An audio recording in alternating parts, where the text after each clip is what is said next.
So hello everybody, welcome back to my channel Saurav's Blissful Vibes, and in today's video I'm gonna share with you how Hindi can help you learn English speaking.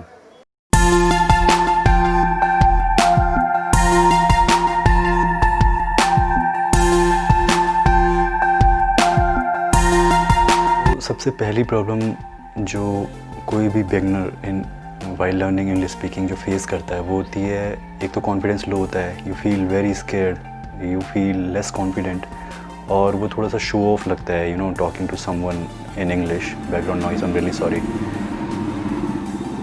वो थोड़ा सा odd लगता है कि लोग सोचेंगे थोड़ा show off कर रहा है और ये सब.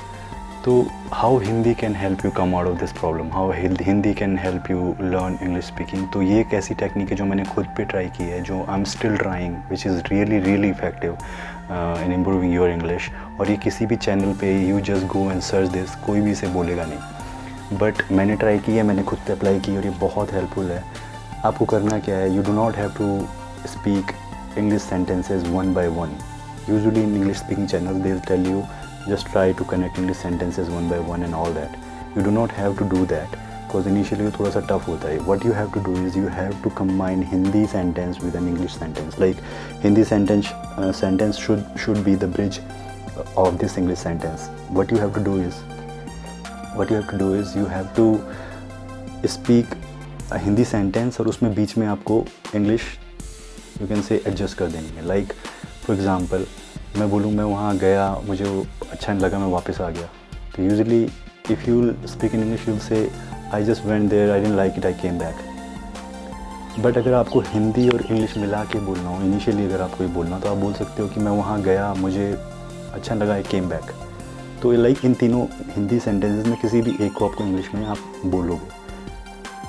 ऐसे आप बहुत सारे एग्जांपल इसके हो सकते हैं. लाइक ये बहुत अच्छा है बट थोड़ा महंगा है, इसको इंग्लिश में बोल रहे हैं तो it's good but it's too costly. अगर आप इंग्लिश में बोलें तो आप बोल सकते हैं ये अच्छा है but it's too costly. Like what you have to do is, ना तो आपको पूरा का पूरा जो सेंटेंस है वो पूरा जो बोलोगे आप वो हिंदी में बोलना है, और ना वो इंग्लिश में बोलना है. बिकॉज इंग्लिश में इनिशियली शुरू करते हुए बहुत टफ होगा, गलती होने के चांस है. हिंदी में बोलोगे तो इंग्लिश की प्रैक्टिस छूटेगी. लेकिन अगर इंग्लिश में बोलोगे, ये मिक्सअप करके बोलोगे, तो इससे इंग्लिश स्पीकिंग की प्रैक्टिस भी होगी. एंड यू विल रियलाइज़ कि स्लोली जो आप एक सेंटेंस इंग्लिश में बना रहे हो, धीरे धीरे 2 सेंटेंस बनेंगे, धीरे धीरे 3 सेंटेंस बनेंगे. It's really effective. I will try this whenever I speak to someone. इधर I will be speaking in fluent English और I will be mixing up the sentence, and now I am used to it. So just try to be used to of mixing up the sentences, mixing up the Hindi sentence with English sentence. सीटी भी आ गई है. तो this technique is really effective and मुझे कहीं पे भी नहीं मिली. तो लेकिन ये मैंने ट्राई की है, I am still doing this. It really improves your English speaking skills. English speaking is all about making your tongue use two of speaking in English. Pronunciation कैसे करना है, इंग्लिश में सेंटेंस कैसे बोलना है, उसका यूज़ करने का. और जितना वो प्रैक्टिस करोगे उतना वो इफेक्टिव होगा. लेकिन इनिशियली इंग्लिश स्पीकिंग में प्रैक्टिस करते हैं, whenever we talk to someone, पूरा इंग्लिश में बोलते हुए थोड़ा सा ऑड लगता है, वो कॉन्फिडेंस भी उतना होता नहीं है. तो you will be more confident with this technique. ये हिंदी और इंग्लिश मिक्स करके बोलना शुरू करो. इसमें क्या होगा कि इंग्लिश स्पीकिंग की प्रैक्टिस भी नहीं छूटेंगी, and you won't feel odd talking to someone, you won't feel like shy और less confident talking to someone.